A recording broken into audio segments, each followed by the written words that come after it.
बच्चों, आज कक्षा 12 गणित विविध प्रश्नावली तीसरा वाला का छठवां प्रश्न हम लोग देखेंगे। दिया है कि एक्स वाई जेड के मानों को ज्ञात कीजिए यदि आप व्यू ए बराबर इतना समीकरण ए डैश ए बराबर आई को संतुष्ट करता है। यहाँ पर हमको आव्यूह ए बराबर दिया गया है, तो इसको हम हल करते हैं। लिखेंगे दिया है ए बराबर 0, 2i जेड यक्स वाई ऋण जेड यक्स ऋण वाई जेड। अब ये जो मान हमको दिया गया है, तो इसमें ए डैश ए को गुणा करने पर आई ये संतुष्ट करता है, ये हमको दे दिया गया है। तो हम ए डैश ज्ञात कर लेते हैं। यहाँ ए डैश जब ज्ञात करेंगे तो यहाँ पर ये जो पंक्ति है इसको स्तंभ बना लेंगे, यानी 0। डायरेक्ट इसको लिख लेना है, हम इसको डायरेक्ट लिखते हैं। यहां पर ये लिखा जाएगा ए डैश इंटू ए बराबर आई। तो ए डैश का मतलब ए का परिवर्त कैसे ज्ञात करते हैं, तो किसी भी आव्यूह के पंक्तियों को स्तंभों में परिवर्तित कर देते हैं। तो यहां पर ये जो पंक्ति दिया गया है 0, 2i जेड को हम बदल देंगे ये पंक्ति को स्तंभ में, तो 0, 2i जेड। फिर यहां पर यक्स वाई ऋण जेड, फिर यहां पर यक्स ऋण वाई जेड, ये ए डैश हो गया। और ए की जगह पर हमको दिया गया है 0, 2i जेड यक्स वाई ऋण z x minus y z बराबर आई।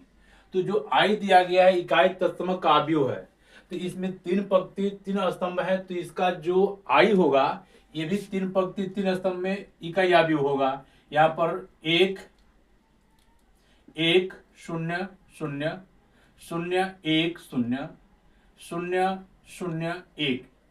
अब ये दोनों संतुष्ट कर रहा है, यानी इसका गुणनफल इसके बराबर है।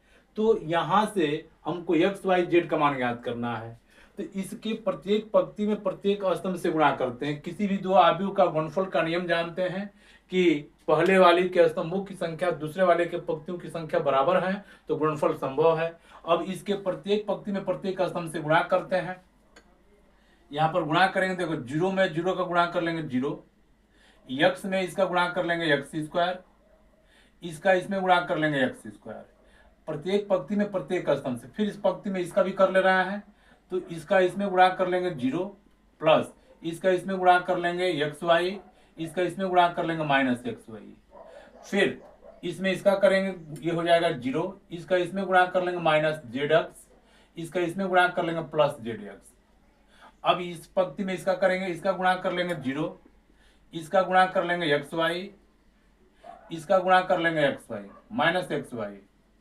इसमें इसका गुणा कर लेंगे 2 दूनी के 4 वाई का स्क्वायर, इसमें इसका गुणा कर लेंगे प्लस वाई का स्क्वायर, इसमें गुणा कर लेंगे प्लस वाई का स्क्वायर, माइनस माइनस गुणा कर लेंगे प्लस। और फिर इसमें इससे करते हैं तो ये गुणा कर लेंगे 2 वाई जेड, इसका गुणा कर लेंगे तो माइनस वाई जेड, इसमें इसका गुणा कर लेंगे माइनस वाई जेड। फिर इसमें इसका करेंगे तो ये हो जाएगा 0, इसका इसमें गुणा कर लेंगे माइनस जेड एक्स, इसमें इसका गुणा कर लेंगे प्लस जेड एक्स। फिर इसमें इसका करेंगे 2 वाई जेड, इसका इसमें गुणा कर लेंगे माइनस वाई जेड, इसका इसमें गुणा कर लेंगे माइनस जेड वाई जेड। फिर इसमें इसका करेंगे जेड का स्क्वायर, इसका इसमें गुणा कर लेंगे प्लस जेड का स्क्वायर, इसका इसमें गुणा कर लेंगे प्लस जेड का स्क्वायर। और बराबर ये है 1 0 0 0 1 0 0 0 1। अब यहां पर इसको हम लोग कैलकुलेशन करते हैं। यहां इसमें गुणा करेंगे तो एक्स स्क्वायर। अब ध्यान देंगे, इसमें एक्स स्क्वायर 0 मिलकर के हो जाएगा 2x square plus x y minus x y से कट करके हो जाएगा ये 0, ये प्लस जेड एक्स से माइनस वाला कट करके हो जाएगा 0, ये माइनस प्लस कट करके मिल जाएगा 0, ये 4 और एक 5 और एक 6, 6y का स्क्वायर, ये minus y Z minus 2y और ये 2y से कट करके ये सब मिल जाएगा 0, यहाँ पर ये प्लस जेड एक्स, ये जेड एक्स से कट करके मिल जाएगा 0, वाई जेड 2y और इसमें से कट जाएगा तो ये हो जाएगा 0, ये सब कट जाएगा, जेड स्क्वायर मिल करके हो जाएगा 3z का स्क्वायर। अभी दिख रहा है कि नहीं, देख लेते हैं। ठीक है, अब यहां पर लिखेंगे 1 0 0 0 1 0 0 0 1। अब देखेंगे ये वाला और ये वाला दोनों बराबर है, यानी यहां पर बराबर का चिन्ह लगा हुआ है, तो ये आव्यूह और ये आव्यूह बराबर है, तो यहां पर हम लोग लिखेंगे दोनों पक्षों की तुलना करने पर, लिखेंगे दोनों पक्षों की तुलना करने पर,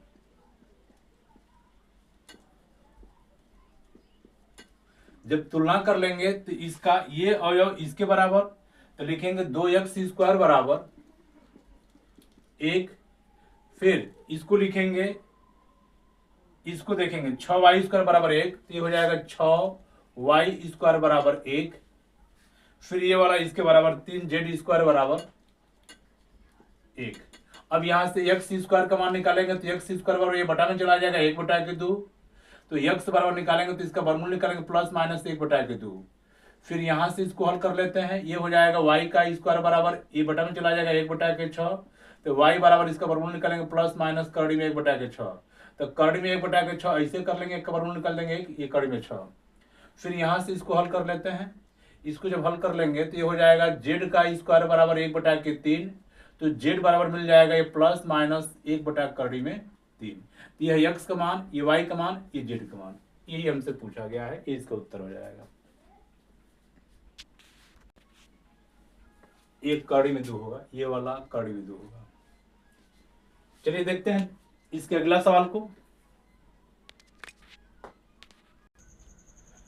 7वां दिया गया है, x के किस मान के लिए आव्यूह इतना इतना इतना का गुणनफल 0 है। तो यहाँ पर देखते हैं ये 3 आव्यूह है, 1 2 3, तो हम पहले इसका गुणनफल कर लेते हैं तब इसका गुणनफल करते हैं, या पहले इसका कर लेते हैं तब इसका करते हैं, किसी का भी पहले गुणा कर लो, तो हम इसका पहले कर लेते हैं, तो ये हो जाएगा 1 2 1। अब यहां पर देख पा रहे हैं कि इसके स्तंभों की संख्या 3, इसके पंक्तियों की संख्या 3, तो गुणनफल संभव है, तो इसके प्रत्येक पंक्ति में प्रत्येक स्तंभ से गुणा करेंगे, तो यहां से जब गुणा कर लेंगे तो 1 0 0, 2 दूनी के 4, यहां पर देखेंगे 0 और ये इसका गुणनफल कर लेंगे 4, इसका गुणा कर लेंगे तो ये 0, फिर इसमें इसका करेंगे तो कितना 0, फिर इसमें इसका करेंगे तो 0, 1x में गुणा कर लेंगे 1x, फिर इसमें करेंगे तो ये 0 ये 0 ये 2x, और ये शून्य आव्यूह है, तो इस आव्यूह को आप दिखा दो ऐसे।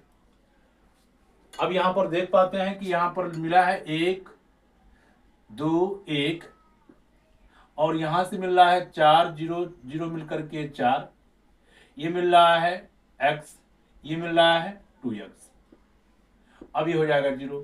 तो अब यहाँ पर स्तंभ की संख्या 3, पंक्ति की संख्या 3, तो अब इसमें इसका गुणनफल करेंगे, इसके प्रत्येक पंक्ति में इससे गुणा कर लो, तो जब गुणनफल कर लेंगे तो यह मिल जाएगा 4 एका में 4, इसका गुणा कर लेंगे तो ये 2x, इसका गुणा कर लेंगे तो ये 2x बराबर कितना 0। यहाँ पर ये 0 का मतलब कि जिस वर्ग आव्यूह का ये उसी वर्ग आव्यूह का ये भी होगा, तो यहाँ पर लिखेंगे 4x 2x 2x 4x plus 4 बराबर ये शून्य आव्यूह हो जाएगा, तो यहाँ पर मिल जाएगा ये 4x बराबर, इसको इधर लेके जाएंगे -4, क्योंकि शून्य आव्यूह एक पंक्ति का है, ये भी एक पंक्ति का है, तो बराबर होंगे, तो x बराबर हो जाएगा ये इसके बटा में हो जाएगा 4/4, इससे कट जाएगा एक बार में, तो x का मान कितना आ जाएगा -1, ये इसका उत्तर हो जाएगा। यहाँ पर देख रहा है कि इसको जब जोड़ेंगे तो 4x + 4 एक अवयव, यहाँ भी एक अवयव, दोनों की तुलना कर लेंगे, लिख देंगे यहाँ तुलना करने पर, तो x का मान हो जाएगा -1, ये इसका उत्तर हो जाएगा।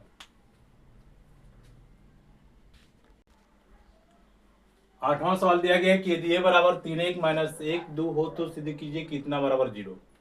तो यहाँ पर हम सबसे पहले ए स्क्वायर दिया गया तो ए स्क्वायर ज्ञात कर ले रहा है। लिखेंगे ए स्क्वायर का मतलब हुआ ए गुणित ए। तो यहाँ ए की जगह पर 3 1 - 1 2, 2 बार गुणा कर लेंगे। 3 1 - 1 2, ये ए है ये भी है, 2 बार गुणा करेंगे। तो गुणनफल का नियम हम लोग जानते हैं कि इसके प्रत्येक पंक्ति में प्रत्येक का स्तंभ से गुणा करेंगे। ये पंक्ति है ये स्तंभ है, गुणा करो 3 तिली के 9 प्लस इसका गुणा करेंगे तो -1। अब इससे देखो गुणा करेंगे 1 3 3 प्लस 2 एकम में 2, इसमें इससे करेंगे तो 3 एकम में 3 और 2 एकम में 2, इसमें इसका गुणा करेंगे तो -1 और ये +4। चलिए मिलाते हैं इसको, ये हो जाएगा 9 में से घटा देंगे तो ये 8, 3 और 2 5, ऋण 3 ऋण 2 मिलकर के ऋण 5, 4 में से 1 घटा देंगे ये 3। तो ये ए स्क्वायर का मान हुआ। लेकिन हमको ये सिद्ध करके दिखाना है कि इसका मान होता है 0 के बराबर। तो लिखेंगे सिद्ध करना है ए स्क्वायर -5a + 7i बराबर ये 0 आएगा।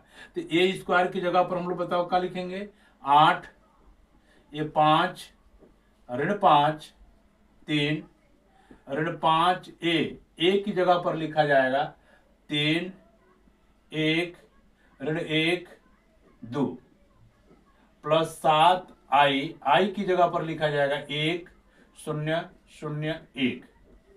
अब इसको हल करके 0 आगे हुआ आएगा, यानी इसका मान 0 आ जाएगा। इसको हल करते हैं, ये हो जाएगा 8 5 ऋण 5 3, इसका इसमें गुणा करेंगे तो जब गुणा कर लेंगे तो ये हो जाएगा 5 तिहाई 15, 5 एकम में 5, 5 एकम में 5, 5 दूनी के 10, 7 का इसमें गुणा कर लेते हैं, 7 एकम में 7, 7 0 0, ये 0 7 एकम 7। अब यहाँ पर देख पा रहे हैं कि इसमें से इसको घटाना है तो घटा लो। चलिए यहाँ पर घटा लेते हैं, यहाँ पर 8 में से 15 घटा देंगे तो कितना हो जाएगा -7। फिर 5 में से 5 घटा देंगे तो कितना आ जाएगा 0। ऋण 5 में से इसको घटाएंगे तो ऋण ऋण प्लस हो जाएगा, 5 में से 5 घटा देंगे तो ये 0, 3 में से 10 घटा देंगे तो कितना हो जाएगा -7। अब यहाँ पर ये +7 ये 0 ये 0 ये 7। चलिए इसको जोड़ लेते हैं, 7 और ऋण 7 मिलकर के कितना हो जाएगा 0, ये 0 ये 0, इसको जोड़ना है ये 0, तो इसको कहते हैं 0 आप ये 0 के बराबर आ गया। यही हमको सिद्ध करके दिखाना है। तो लिख देंगे कि ये a² - 5a + 7a बराबर 0, यही सिद्ध करना था।